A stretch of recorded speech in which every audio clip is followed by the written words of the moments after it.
Today we met our Commissioner, Secretary, and also our Honorable Education Minister. Myntri ka pule puthi Rakkam Sangma hynne ka sngi ula khot iakren nongialam jongka Nonghikai SSA hapoh ka lama jongka all Meghalaya SSA School Teachers Association hynrei namar ka jingbym ka jingiakren Nonghikai SSA kila raiban bteng biang ka jingiakhih jongki daka basong kelan mungor klemput sngi Madan Malki. Because the matter they have handed over to the Education Commission now.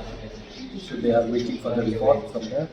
So then they will be able to take any decision. Nonghikai SSA kila pinpau bakim hun setia ka jingiakren bad Myntri wadlau la pentip bakatanat kala penkre ban shimi ki sinjam halor ki mat jingdawa.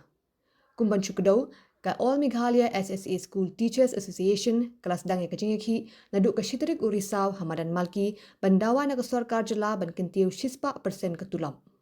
Because we need to go to our respective schools. Students need to be taught and to address our academic session also. And moreover, the exam is very near. So we are aware of that, but we are compelled to move to the street for our duty.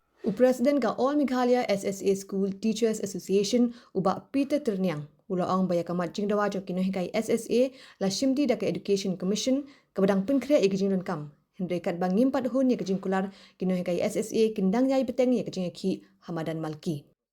Processing our demand wrong, so we'll wait for the government.